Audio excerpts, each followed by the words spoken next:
নিয়ামতের কথা বলছিলাম। কি কি? কোরআন এবং আল্লাহ রসুল। সকলে বলেন তো, জবান খুলবেন, কেউ বন্ধ করবেন না, বলেন। এ দুইটার সবচাইতে বড় নিয়ামত পৃথিবীবাসীর জন্য, কোরআন এবং আল্লাহ রসুল। যে কথাটা আমি আপনাদেরকে সূরা আম্বিয়া থেকে বলেছিলাম যে আল্লাহ রসুল সাল্লাল্লাহু আলাইহি ওয়াসাল্লামকে আল্লাহ তাআলা বলেছেন ওমা আরসালনাকা ইল্লা রাহমাতাল লিল আলামিন। আর কোরআন সম্পর্কে আল্লাহ তাআলা বলেছেন যে কুল বিফাদলিল্লাহি ওয়া বিরহমাহ, এটা হলো আমার পক্ষ থেকে পৃথিবীবাসীর জন্য সবচেয়ে বড় একটি রহমা। সেটার নাম কি? আল কোরআন, তাই না? তাহলে পৃথিবীবাসীর জন্য আল্লাহ তাআলা সবচেয়ে দুইটা বড় নিয়ামত দান করেছেন। সেটা কি? বলেন বলেন বলেন, জবান খোলেন। কোরআন এবং আল্লাহ রসুল। পৃথিবীবাসীর জন্য আল্লাহ তাআলা আরো দুইটা নিয়ামত দান করছেন। সুবহানাল্লাহ বলেন। নিয়ামত অনেক আছে, তার মধ্যে বড় ছোট মাঝারি, অনেক গুরুত্বপূর্ণ, বেশি কম গুরুত্বপূর্ণ, এরকম আছে না? আছে। তো আরো দুইটা নিয়ামত আল্লাহ তাআলা আমাদেরকে দান করেছেন, যে কথা আল্লাহ রাসূল সাল্লাল্লাহু আলাইহি সাল্লাম তার জবানি থেকে বুখারী শরীফের 6412 নম্বর হাদিসে বলেন, এমন দুটো নিয়ামত আছে যে নিয়ামতের কদর যদি মানুষ না করে তো মানুষ ক্ষতিগ্রস্ত হয়ে যাবে। কি গ্রস্ত হবে? জবান বলেন।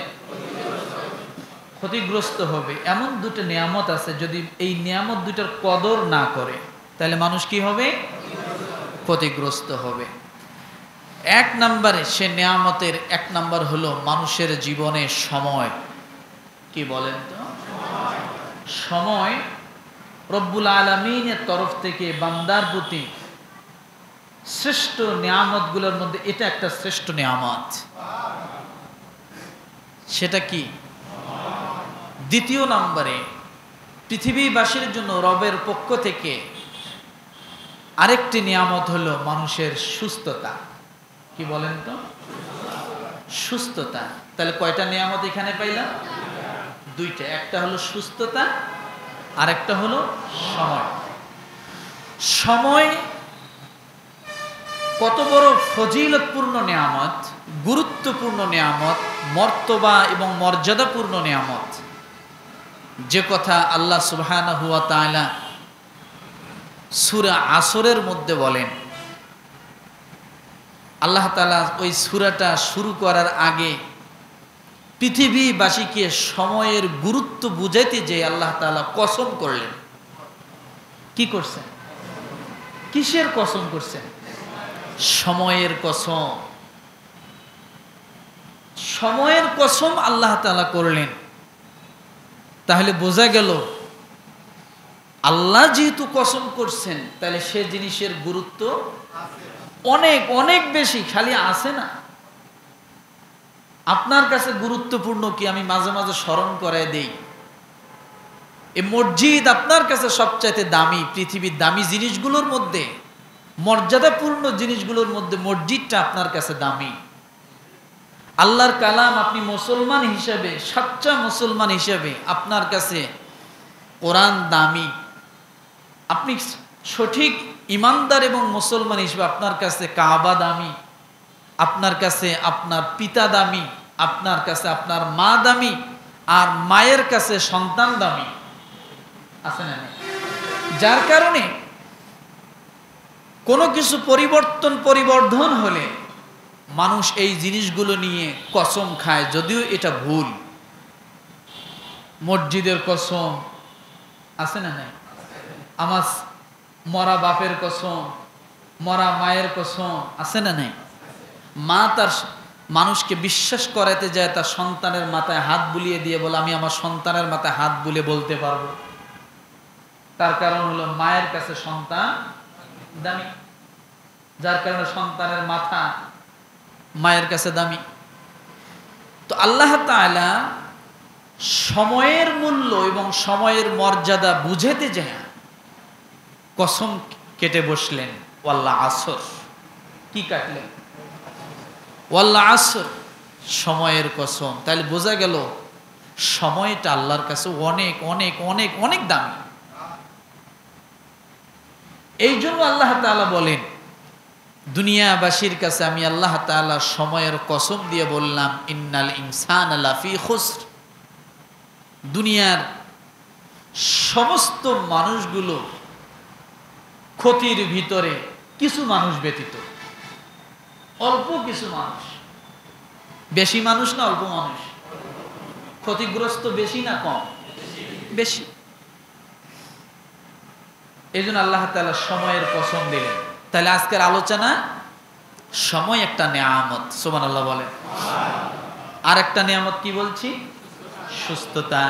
এত বড় নেয়ামত যে আপনি যখন অসুস্থ হন একটাবার ভাববেন, বেশি কিছু লাগে না, শুধু একটু সর্দি লাগলে, একটু ঠান্ডা লাগলে, এতটুক অসুস্থতা আপনার পুরা জীবনটাকে এলোমেলো করে দেয়। অফিস করতে পারেন না, ব্যবসা করতে পারেন না, খাইতে পারেন না, ঘুমাতে পারেন না, ভালো কথা ভালো লাগে না, সমস্ত শিডিউলগুলো এলোমেলো হয়ে যায় যদি একটু ঠান্ডা সর্দি লাগে। আর কিছু না, মাথা চাবাচাবি করে, কপাল কামড়াকামড়ি করে, ভুরু চোখ, নাক দিয়ে অনর্গল পানি, তাই না? তাহলে সুস্থতা একটা নেয়ামত, আরেকটা কি? সময় একটা নেয়ামত। তাহলে আমরা এই দুই নেয়ামতের কদর করব তো ইনশাআল্লাহ। আমরা এই দুইটা নেয়ামত সম্পর্কে আজকে শুনবো। রাজি? আল্লাহ পাক রব্বুল আলামিন বলেন, আলাম ইয়ানি লিল্লাযিনা আমানু আন তাখশা কুলুবুহুম লিযিকরিল্লাহ ওয়া মা নাযালা মিনাল হক ওয়া লা ইয়াকুনু কাল্লাযীনা উতুল কিতাবা মিন ক্বাবল ফাতালা আলাইহিমুল আমাদু ফাকাসাত قلوبهم وكثير منهم فاسقون। একসঙ্গে বলেন এই আয়াতের পুরা সারমর্ম আল্লাহ ছোট্ট একটা কথায় ঢুকে দিয়েছে, ওয়াকাসীরুম মিনহুম ফাসিকুন। পুরা আয়াতটার সারমর্ম এখানে। আমার ভাইরা, যে আয়াতটি পাঠ করেছি, এই আয়াতটি সূরা হাদীদের 16 নম্বর আয়াত। কত নম্বর? কোন সূরা? 27 নম্বর পারায় সূরা হাদীদের 16 নম্বর আয়াত। এই আয়াতটা নাজিল হওয়ার কারণটা কি? আল্লাহর নবী জনাবে মুহাম্মদ রাসূলুল্লাহ সাল্লাল্লাহু আলাইহি ওয়াসাল্লাম নবুয়ত প্রাপ্তির প্রায় 13 বছর, আরেক বর্ণনায় আসছে প্রায় 4 বছর পার হয়ে গেল। কয় বছর? 4 অথবা 13 বছর পার হয়ে যায়। কিন্তু মানুষগুলোকে এতভাবে বুঝায়, মানুষগুলো তাদের সময়কে নষ্ট করে, এদিক সেদিক আলাদুলা করে কাটায়া দেয়, বেহুদা সময়গুলাকে নষ্ট করে। আল্লাহর নবীর সাহাবী বর্ণনা করেন, ইবনে আব্বাস রাদিয়াল্লাহু তাআলা আনহু, তিনি বর্ণনা করেছেন।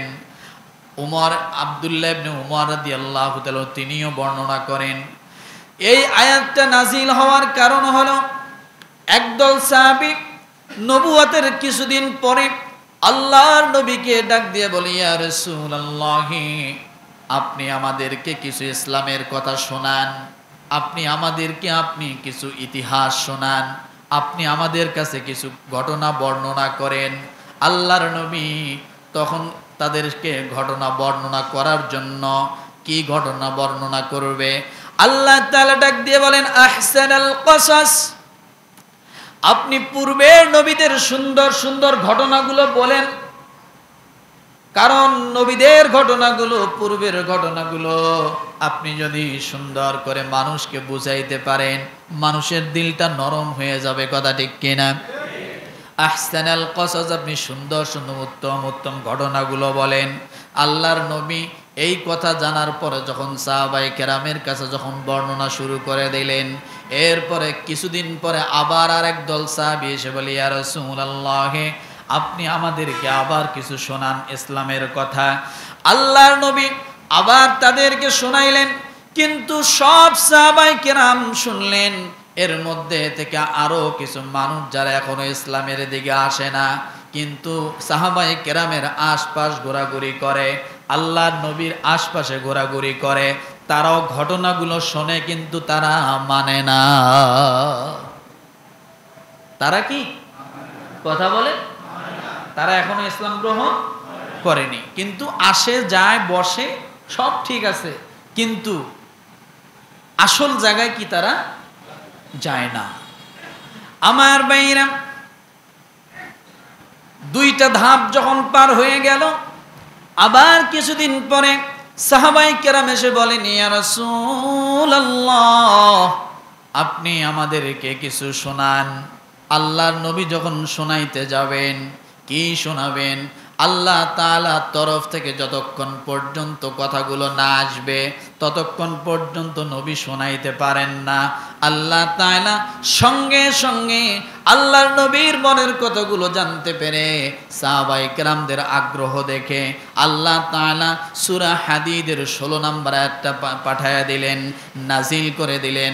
আলাম ইয়ানি লিল্লাযীনা আমানু আন তাখশা কুলুবুহুম লিযিকরিল্লাহ। কয়টা ধাপের পরে আয়াতটা নাজিল হলো? দুইটা পার হয়ে গেছে। এটা সাহাবায়ে কেরাম বলতেছি, আল্লাহ রাসূল, আপনি আমাদেরকে কিছু শোনান। নবীজি, আপনি আমাদেরকে কিছু শোনান। তাদের শোনার আগ্রহ আছে, কথা ঠিক না? আমার ভাইরা, এই আয়াতটা যখন নাজিল হয়ে গেল, আল্লাহর নবী বিস্মিত হয়ে গেলেন, আশ্চর্য হয়ে গেলেন। আল্লাহ তাআলা ডাক দিয়ে বলেন, আলাম ইয়ানি লিল্লাযীনা আমানু, যারা ঈমান এনেছে, যারা কি করেছে? যারা ঈমান এনেছে, আন তাখশা কুলুবুহুম লিযিকরিল্লাহ, তাদের জন্য কি এখনো সেই সময় আসেনি যে আল্লাহর স্মরণে তাদের মনটা নরম হয়ে যাবে, আল্লাহর দিকে তাদের মনটা ঝুঁকে যাবে? তারা কোন আশায় বসে আছে? যারা ঈমান আনলো তারা যতটুকু আল্লাহর দিকে অগ্রসর হয় তার থেকে আর একটু কি বেশি অগ্রসর হওয়া যাবে না। তারা আজকে যে কাজটা পেল, আজকের কাজটা আজকে না করে কালকের জন্য রেখে দিল। ফজরের সময় হয়ে গেল, না ফজরে এখন পড়ব না, জহরে পড়ব। জহরের সময় হলো বলে এখন জহর পড়ব না, আগামীকাল থেকে পড়ব। আসরের সময় হলো, আসর যখন চলে আসলো বান্দা ডাক দিয়ে বলে কালকে আসর পড়ব। এইভাবে আসর যায়, মাগরিব যায়, এশা যায়, দিনের পর দিন যায়, কিন্তু আল্লাহর বান্দার নামাজের দিকে আর আশা হয় না। আছে না নাই? রব্বুল আলামিন আক্ষেপ করে ডাক দিয়ে বলেন, আলাম ইয়ানি লিল্লাযীনা আমানু আন তাখশা কুলুবুহুম লিযিকরিল্লাহ, তাদের জন্য কি এখনো সময় হয় নাই বান্দা? কার অপেক্ষায়, কিসের অপেক্ষায় বসে আছো? কার অপেক্ষায়, কিসের অপেক্ষায় বসে আছো? দুনিয়ার মধ্যে অনেক কিছু তোমার জন্য সতর্কবাণী আছে। আমার আল্লাহ তাআলা তোমার জন্য সতর্ক করে দিয়েছে। আমার আল্লাহ তাআলা তোমার জন্য নবী রাসূল দিয়া